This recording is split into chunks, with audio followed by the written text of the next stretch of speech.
Hey everybody, I'm George from Ireland. So welcome back to my channel, or welcome for the very first time. Make sure you comment as you're going along and subscribe on Patreon too. This is about Reform UK's policy, which Nigel Farage, their leader, announced the other day. And he said that Reform UK government would end indefinite leave to remain. So what is indefinite leave to remain? It's a status that people can achieve after 5 years of legal residency in the United Kingdom, minimum 5 years, whereby he or she is allowed to stay in the United Kingdom forever. That's why it's indefinite. It's not time limited. Moreover, leave in the old-fashioned sense of permission to stay in the UK if they're working, if they're unemployed, when they retire, to the day they die. Unless they commit a very serious crime, they can reside in the United Kingdom. We have something similar in the Republic of Ireland, but we use different terminology. So Reform UK is just fixated with immigration, pathologizes immigration as though immigration is almost always a terrible thing, which it isn't, which is ludicrous.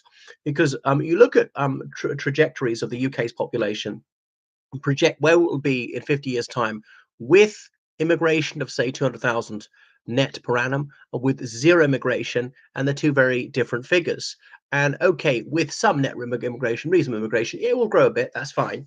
But without it, it'll collapse because there's such a low fertility rate and so on. So I know that excessive immigration is a bad thing, and I've called for it to be curtailed. And the United Kingdom is getting legal immigration to about the right level. So be net around 200,000 per annum if you exclude students.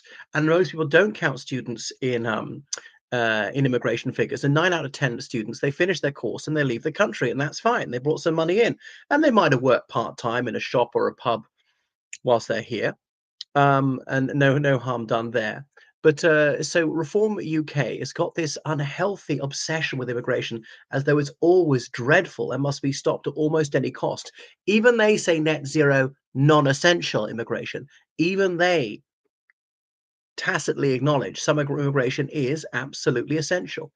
Ponder where the United Kingdom would be without immigration. If all immigrants left immediately, some have been naturalized subsequently, some who haven't, um, you could say goodbye to healthcare, right? That would be and 25% of doctors quite easily, even more, a higher percentage of nurses, a lot of construction workers, electricians, plumbers, bus drivers, train drivers, a lot of people in key services, even sort of teachers, particularly in schools in major conurbations like London, Birmingham, and Glasgow. So it would be cataclysmic if that were to happen.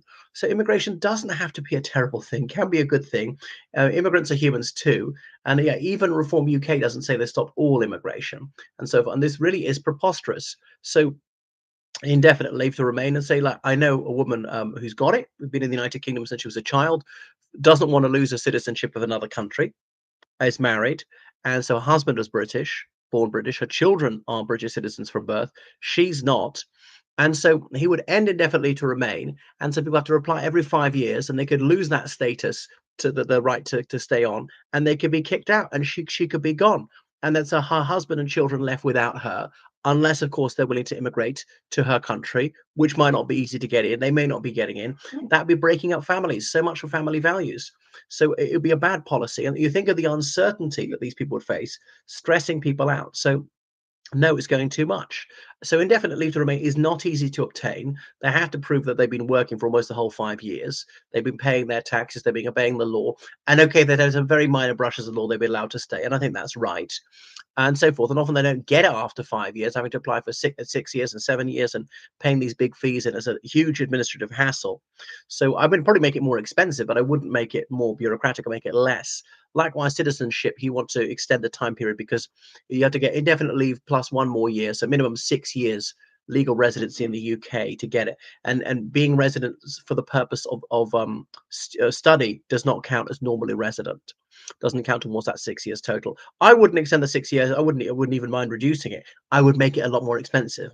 Not a bit over 1,000 quid. I make it over 10,000 quid. Send a signal this is precious. Moreover, it defrays the cost and it just subsidizes the taxpayer. You can get citizenship, but you have to pay a lot. Um, because it's not necessary. So, and then the problems that people would have, someone with the IDL or someone who doesn't even have IDL, whatever, applying for a job, but the company say, she might be deported, so it's too risky to hire the person. We're not going to hire the person. So it makes it worse. There's just no need to do this, but it's appealing to people who are dangerously obsessed with immigration. Think it's terrible.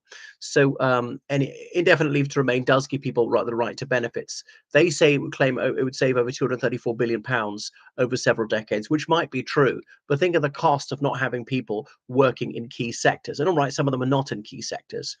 So the government's already considering tightening migrants' access to benefits, which I think is the right thing to do. And I wouldn't stop taking away their access to the National Health Service and so on. So Nigel Farage says the United Kingdom is not there to give welfare to people from the whole world. Well, that's true. And it doesn't anyway. So this is going too far. It reminds me why I don't support Reform United Kingdom. And when I started talking about them, I was about to say UKIP, because remember, it used to be the United Kingdom Independence Party. Farage, a man of many parties, member of the Conservative Unionist Party back in the 80s, and helped set up that whatever anti-federalist league in 1992 against the Treaty of Maastricht, which renamed itself the UK Independence Party.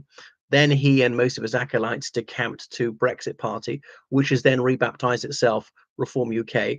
Wow, and no doubt he'll change his spots again. So wow. So indefinite leave to remain. The government might even put that up to 10 years to get it. I mean, I wonder that might be too much. So there was this Boris wave, the 3.8 million people who entered after Boris Johnson loosened the rules. Remember, he's only prime minister 2019 to 2022, and about half this time was coronavirus. So very few people were allowed in and out at that time. After he left office, a huge number of people came in suddenly. So he's an absolute cataclysm, and he's got no future in the Conservative Party, although there are a few mad Johnsonites still in the Conservative Unionist Party. And there was rumours, would he try and join Reform UK? Well, no, because what was I going to say? He was so terrible allowing mass immigration. Reform UK wouldn't take him, and he's such a pathological liar.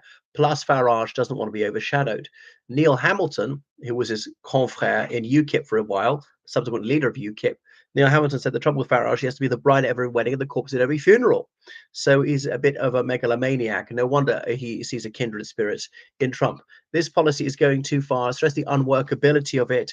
Having to deport hundreds of thousands of people, mainly millions of people, these very stressful, expensive, bureaucratic processes to see whether you're going to allow people another 5-year visa or not. I mean, somehow they were able to get citizenship, but wow, they're just um, so overly het up about this one. Immigration can be a good thing.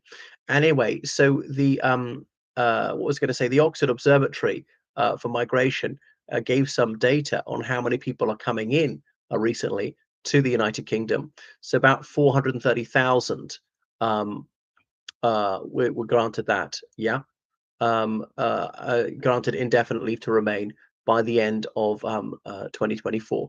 And some of these benefits are not huge, be like child benefit or something like that. So Farage says, oh, we have endless cheap foreign labor. Okay, we need cheap labor to keep the economy competitive. But the other problem is also benefits for British citizens, whether naturalized or not, is incentivizing people to not to work. You pay them not to work, they won't work. And I was reading about hundreds of thousands of young men who've been signed off, incapable of working for life without any need to ever find a job. And so they're just slobbing around, probably bad for their mental health, maybe working the black economy too. So that's another problem. And so we've got to try and tackle both of these. So let's please keep indefinite leave to remain. So thanks for watching my channel. Make sure you subscribe on Patreon, then in PayPal, georgecannon79@gmail.com. Goodbye.